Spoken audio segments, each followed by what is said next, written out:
Chapter 37 लिडेनब्रॉक भूविज्ञान संग्रहालय। मैं उन अजीबोगरीब भावनाओं का वर्णन कैसे करूं जो एक के बाद एक प्रोफेसर लिडेनब्रॉक के सीने को झकझोरती रहीं। पहले स्तब्धता, फिर अविश्वास और अंत में क्रोध का एक विस्फोट। मैंने उस आदमी को कभी इतना उदास और इतना परेशान नहीं देखा था। हमारे रास्ते की थकान, सामने आए खतरे, सब कुछ फिर से शुरू करना पड़ा। हम आगे बढ़ने के बजाय पीछे चले गए थे, लेकिन मेरे चाचा जल्दी ही ठीक हो गए। आहा, क्या किस्मत मेरे साथ चाले चलेगी। क्या तत्व मेरे खिलाफ षड्यंत्र रचेंगे। क्या आग, हवा और पानी मिलकर मेरे खिलाफ हमला करेंगे। खैर, उन्हें पता चल जाएगा कि एक दृढ़ निश्चयी व्यक्ति क्या कर सकता है। मैं हार नहीं मानूंगा। मैं एक भी कदम पीछे नहीं हटूंगा और ये देखा जाएगा कि मनुष्य या प्रकृति में से किसका पलड़ा भारी है। चट्टान पर खड़ा, क्रोधित और धमकी भरा, ओटो लिडेनब्रॉक बिजली को चुनौती देने वाले भयंकर अकिलीज की एक विचित्र भयंकर नकल था। लेकिन मैंने सोचा कि यह मेरा कर्तव्य है कि मैं बीच में आकर इस बेकाबू कट्टरता पर कुछ लगाम लगाने की कोशिश करूं। बस मेरी बात सुनो, मैंने दृढ़ता से कहा। महत्वाकांक्षा की कहीं ना कहीं एक सीमा होती है। हम असंभव कार्य नहीं कर सकते। हम एक और समुद्री यात्रा के लिए बिल्कुल भी योग्य नहीं हैं। सड़े हुए तख्तों के ढेर पर, पाल की जगह चिथड़ों में लिपटे कंबल, मस्तूल की जगह एक छड़ी और हमारे दांतों में भयंकर हवाएं होने पर 500 लीग की यात्रा करने का सपना कौन देखेगा। हम नाव नहीं चला सकते, हम तूफानों से टकरा जाएंगे, और अगर हम दूसरी बार पार करने की कोशिश करेंगे तो हम मूर्ख और पागल होंगे। मैं बिना किसी व्यवधान के 10 मिनट तक अनुत्तरित कारणों की यह श्रृंखला विकसित करने में सक्षम था। ऐसा इसलिए नहीं था कि प्रोफेसर अपने भतीजे के तर्कों पर कोई सम्मानजनक ध्यान दे रहे थे, बल्कि इसलिए कि वे मेरी सारी वाक्पटुता के प्रति बहरे थे। बेरी की ओर, वह चिल्लाया। उनका जवाब बस इतना ही था। मेरे लिए विरोध करने के लिए विनती करना, प्रार्थना करना, गुस्सा करना या कुछ और करना बेकार था। ये सिर्फ ग्रेनाइट की चट्टान से भी ज्यादा कठोर इच्छा का विरोध करना होता। हंस बेड़ा की मरम्मत का काम पूरा कर रहा था। कोई सोच सकता था कि यह अजीब प्राणी मेरे चाचा के इरादों का अंदाजा लगा रहा था। कुछ और सरतुर ब्रांड के टुकड़ों के साथ उसने हमारे जहाज को फिर से तैयार कर दिया था। नए मस्तूल से पहले से ही एक पाल लटका हुआ था और हवा उसकी लहराती तहों में खेल रही थी। प्रोफेसर ने गाइड से कुछ शब्द कहे और तुरंत उसने सब कुछ जहाज पर रख दिया और हमारे प्रस्थान के लिए हर जरूरी व्यवस्था कर दी। हवा साफ थी और उत्तर पश्चिमी हवा लगातार बह रही थी। मैं क्या कर सकता था? क्या मैं उन दोनों के खिलाफ खड़ा हो सकता था? यह असंभव था। अगर हंस ने मेरा पक्ष लिया होता, लेकिन नहीं, ऐसा नहीं होना था। आइसलैंडर ने अपनी सारी इच्छाशक्ति त्याग दी थी और खुद को भूलने और नकारने की कसम खा ली थी। मैं अपने मालिक के लिए इतने सामंती नौकर से कुछ भी हासिल नहीं कर सकता था। मेरा एकमात्र रास्ता आगे बढ़ना था। इसलिए मैं पूरी तरह से शांतचित्त होकर नाव पर अपने स्थान पर बैठने जा रहा था, तभी मेरे चाचा ने अपना हाथ मेरे कंधे पर रख दिया। उन्होंने कहा, हम कल तक रवाना नहीं होंगे। मैंने त्यागपत्र व्यक्त करने के उद्देश्य से एक आंदोलन किया।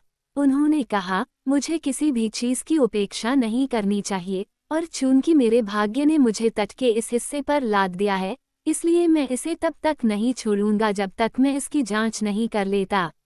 इसके बाद जो हुआ उसे समझने के लिए यह बात ध्यान में रखनी होगी कि आगे बताई जाने वाली परिस्थितियों के कारण हम वास्तव में उस जगह पर नहीं थे जहां प्रोफेसर ने हमें होने का अनुमान लगाया था। वास्तव में हम समुद्र के उत्तरी तट पर नहीं थे। मैंने कहा, अब हम नई खोजों पर काम शुरू करें। हंस को उसके काम पर छोड़कर हम दोनों साथ साथ चल पड़े। पानी और चट्टानों के तलहटी के बीच की जगह काफी थी। हमें चट्टान की दीवार तक पहुंचने में आधा घंटा लगा। हमने अपने पैरों के नीचे दुनिया के सबसे पुराने युगों में मौजूद सभी रूपों और आकारों के असंख्य सीपों को रौंद दिया। मैंने 15 फीट से ज्यादा व्यास वाले विशाल कवच भी देखे।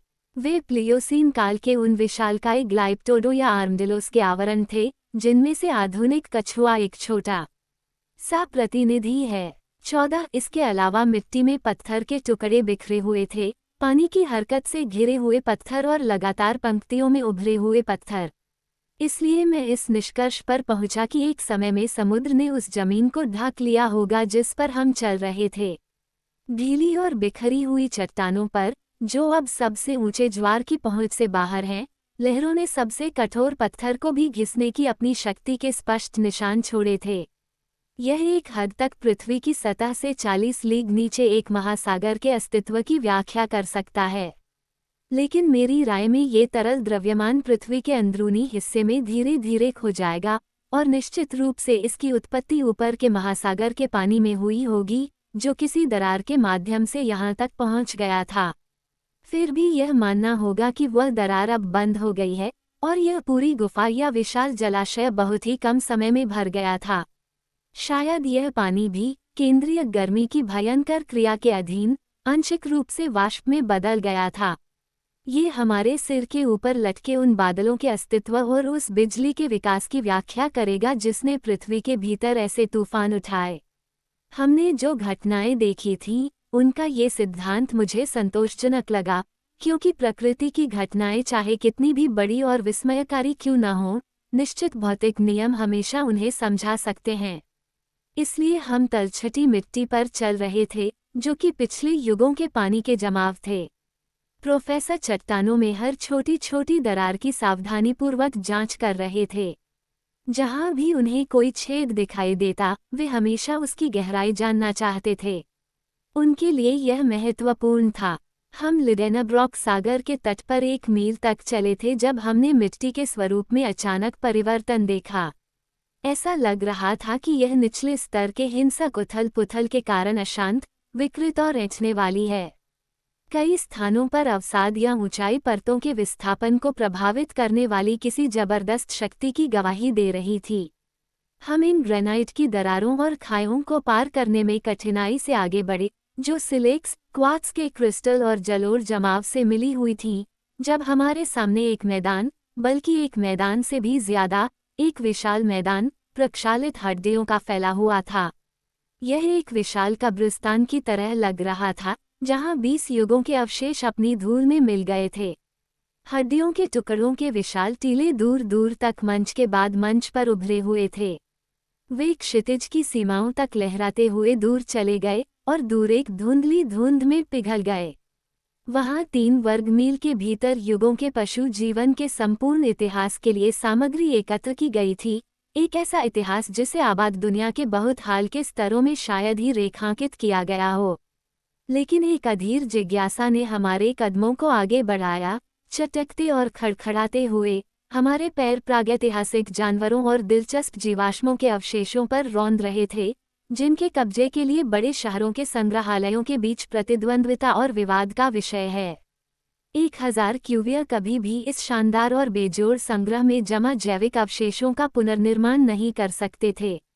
मैं आश्चर्यचकित खड़ा था। मेरे चाचा ने अपनी लंबी भुजाएं तिजोरी की ओर उठाई थीं जो हमारा आकाश था।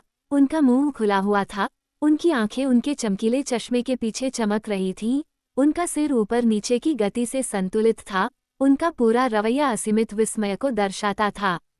यहाँ वे लेप्टोथेरिया, मेरिकोथेरिया, लोफियोइडी, इनोप्लोथेरिया, मेगाथेरिया, मैस्टोडोन, प्रोटोपिथेके, टेरोडेक्टाइल और सभी प्रकार के विलुप्त राक्षसों के विशाल संग्रह का सामना कर रहे थे, जो उनकी विशेष संतुष्टि के लिए एक साथ इकट्ठे हुए थे। कल्पना कीजिए कि एक उत्साही पुस्तक प्रेमी को अचानक उमर द्वारा जलाई गई प्रसिद्ध अलेक्जेंड्रियन लाइब्रेरी के बीच लाया गया और एक चमत्कार द्वारा इसकी राख से बहाल किया गया। ऐसे ही एक पागल उत्साही मेरे चाचा, प्रोफेसर लिडेनाब्रॉक थे। लेकिन अभी और कुछ होना बाकी था। जब हड्डियों के धूल के बादलों के बीच से तेजी से गुजरते हुए उसने अपना हाथ एक नंगी खोपड़ी पर रखा और उत्तेजना से कांपती हुई आवाज में चिल्लाया, एक मानव सिर, एक मानव खोपड़ी। मैंने भी आश्चर्य से चिल्लाकर कहा, हाँ भतीजे, एम मिलने एडवर्ड्स, एम डी क्वात्रफिज, काश तुम यहाँ ओटो लिडेनाब्रॉक के बगल में खड़े होते।